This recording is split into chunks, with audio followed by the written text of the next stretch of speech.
Conte de fées en français. Le rossignol bien-aimé. Cette histoire est celle d'une époque où la Chine était gouvernée par des rois. Ce roi avait un beau palais et l'emplacement le plus magnifique du palais était son jardin magnifique où se trouvaient des fleurs de toutes sortes. Certaines de ces fleurs n'ont été trouvées que dans ce jardin et nulle part ailleurs dans le monde.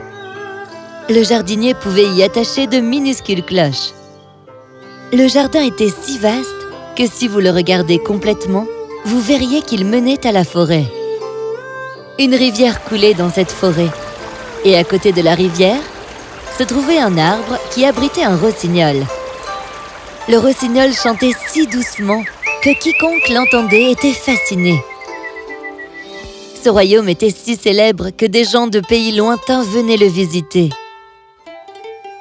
Les écrivains écrirent des livres sur le royaume et dans tous les livres, ils parlaient du rossignol et de ses chansons.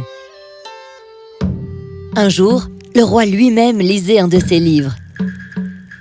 Quand il lut le passage sur le rossignol, il était perdu dans ses pensées. De quel rossignol sont-ils en train de parler? Je ne vois pas de qui ils parlent. Il appela son premier ministre. Mon cher ministre, mais qu'est-ce que je lis là? Il y a un oiseau dans notre royaume appelé rossignol et qui chante si magnifiquement qu'il est décrit comme la créature la plus belle de tout notre royaume. Comment ça se fait que nous n'en avons jamais entendu parler? Votre Altesse, je n'ai jamais entendu parler d'un tel oiseau. Ok, trouve-le et demande-lui de venir chanter pour moi dans la cour de mon royaume ce soir. Comme vous voudrez, Votre Altesse. Le premier ministre se précipita dès qu'il entendit l'ordre du roi. En haut et en bas, à gauche et à droite, il demanda à toutes les personnes qu'il avait rencontrées dans le palais, mais personne n'avait entendu parler du rossignol. Il revint parler au roi une fois de plus. Votre Altesse, il est tout à fait possible que les auteurs aient écrit sur l'oiseau comme le fruit de leur imagination et qu'en réalité, il pourrait ne pas y en avoir du tout. Non, le roi du Japon m'a envoyé ce livre. Ce que dit ce livre ne peut être un mensonge. Je veux entendre le rossignol chanter. Apportez-le devant moi ce soir. Sinon, le royaume entier devra subir un châtiment. Le Premier ministre n'avait pas d'autre alternative. Il continua de demander à tout le monde où se trouvait ce rossignol, et enfin, il rencontra une petite fille. Le rossignol? Oui, je l'ai déjà vu. Et je l'ai déjà entendu chanter. Il habite près de la rivière. Écoute-moi, si tu m'amènes jusqu'au rossignol, je t'obtiendrai une récompense. Dans un premier temps, le ministre partit avec la fille jusque dans la forêt, et dans un deuxième temps, il envoya un message au roi pour lui dire qu'il avait trouvé le rossignol. Tous deux atteignirent la partie de la forêt où le rossignol chantait habituellement. Le rossignol commença sa chanson. La petite fille dit « Tu vois? Regarde là-bas, c'est l'oiseau dont je t'ai parlé. » Le ministre n'entendait pas ce que la petite fille disait. Il était fasciné par la chanson du rossignol. Tu as entendu ça? On peut oublier tous nos soucis en écoutant ces chansons. Je n'ai jamais entendu une chanson aussi douce. Crois-moi, le roi sera enchanté lorsqu'il l'entendra. Mon bien-aimé rossignol, viens au palais. Le roi veut t'entendre chanter. C'est un honneur pour moi d'être invité par le roi. Alors j'accepte avec plaisir. Prenant le rossignol avec eux, ils se dirigèrent vers le palais. Le palais avait été magnifiquement décoré et brillait de 1000 feux. Le roi était assis sur son trône. Tous les courtisans et les nobles étaient présents. Un support doré avait été placé spécialement pour le rossignol. Le rossignol grimpa dessus et commença à chanter. Sa chanson était si envoûtante que le roi fut ému aux larmes. Je veux que ma bague en or soit suspendue au cou du rossignol. Votre Altesse, je ne veux rien du tout, croyez-moi. Vous aimez ma chanson et ça, c'est ma récompense. Le roi ordonna au rossignol de rester dans le palais.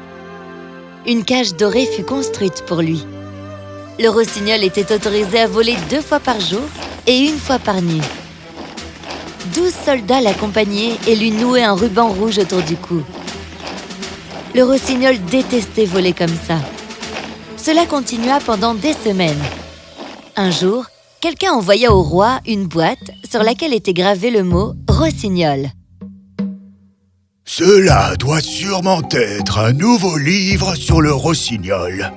Mais il n'y avait pas de livre dans la boîte. La boîte avait un faux rossignol parsemé de diamants et de pierres précieuses. Et lorsque l'on tirait, il chantait comme un vrai rossignol. Un ruban pendait à son cou, sur lequel était écrit « Ce rossignol appartenant au roi du Japon ne possède aucun mérite devant le rossignol appartenant au roi de Chine. » Tout le monde était ravi de voir le rossignol artificiel. Quel beau cadeau! Allez, nous devons les faire chanter ensemble. Les 2 rossignols étaient faits pour chanter ensemble, mais leur chant combiné n'était pas très agréable, car le vrai rossignol chantait tout ce qu'il pouvait ressentir, mais le faux rossignol ne connaissait que les chansons qui y avaient été préenregistrées. Ce n'est pas la faute du faux rossignol. Il chante simplement ce qu'on lui a appris à chanter. Alors, on fit seulement chanter le rossignol artificiel. Sa façon de chanter ressemblait au vrai rossignol. Et à cause de ses diamants scintillants, il avait l'air majestueux. Le rossignol artificiel chanta de nombreuses chansons. Quelque temps plus tard, le roi dit qu'il souhaitait maintenant entendre le véritable rossignol. Où est passé le rossignol? Quelqu'un l'a-t-il vu s'envoler? Comment est-il possible que personne ne sache où il est allé? Il semble pourtant qu'il ait quitté le palais. Tout le monde dans la cour était heureux d'avoir le rossignol artificiel qu'ils écoutaient encore et encore et qui chantait tout ce qu'ils désiraient. Ce rossignol est si magnifique! Et il chante si bien! En le regardant, personne ne peut se dire que c'est un rossignol artificiel. Nous sommes ravis de ce cadeau du roi du Japon. Ministre, organisez un concert dimanche prochain. Je souhaite que tout le royaume entende les 12 chansons de ce rossignol. À vos ordres, Votre Altesse. Le lendemain, le concert du rossignol était organisé. Tout le monde adora, mais certains d'entre eux avaient également entendu chanter le véritable rossignol. C'est beau, mais ce n'est pas aussi beau que ce que chante le vrai rossignol. Quand le vrai chante, on est ému aux larmes. Bravo, c'est magnifique! Peu importe combien de fois j'entends cette chanson, je veux toujours l'écouter. Le rossignol artificiel était placé dans la chambre du roi sur son lit. Le roi écoutait ses chansons avant de se coucher et il lui avait donné le nom de « Le chanteur royal ». Ce titre était cousu sur un ruban et noué au cou. Et depuis, des livres furent également publiés sur le rossignol artificiel. Sa renommée se répandait partout. Au bout d'1 an, le roi et ses courtisans avaient mémorisé une de ses chansons. Dès que le début de la chanson commençait, les gens se mettaient à chanter avec eux. Mais une nuit, alors que le rossignol artificiel chantait pour le roi, on entendit quelque chose se briser à l'intérieur. Le lendemain matin, le roi l'envoya en réparation chez un horloger. Votre Altesse, j'ai examiné cette machine à fond. En chantant trop et trop souvent, les fils et les connexions qu'il contient ont cassé. Et si je tente de le réparer, il risque de perdre ses mélodies. J'ai le regret de vous informer qu'il ne pourra plus jamais chanter. En entendant cela, le royaume tout entier fut plongé dans le désespoir, car le rossignol était une source de divertissement pour tout le monde. 5 ans passèrent. Le roi tomba malade et sa santé se détériora. Les habitants du royaume priaient tous les jours pour le rétablissement du roi. Votre Altesse, allez-vous s'il vous plaît prendre quelque chose? Que puis-je vous apporter? Dites-moi. Le roi ne dit rien. Il devenait plus faible et il semblait qu'il ne pourrait pas être sauvé. Il avait du mal à respirer. Il ne se souvenait de rien, sauf Chante! Chante, mon rossignol adoré! Chante! Chante! Je t'ai tellement récompensé. Tu ne peux pas me faire ça! Chante! Chante! Mais le rossignol ne bougea pas. À ce moment-là, le roi entendit soudain chanter de la fenêtre. Une lueur d'espoir et de bonheur se répandit sur le visage du roi. Peu de temps après, le roi pensa avoir aperçu un oiseau à la fenêtre. Il essaya d'ouvrir les yeux et vit que le véritable rossignol était perché à la fenêtre. Il chantait.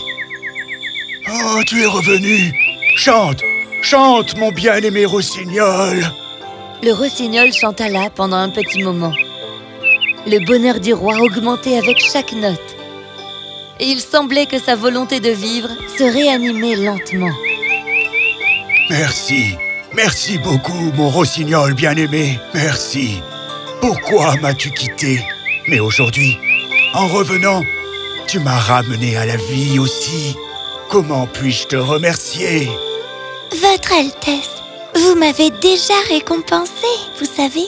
Je me souviens que lorsque j'ai chanté devant vous pour la première fois, vous étiez ému aux larmes.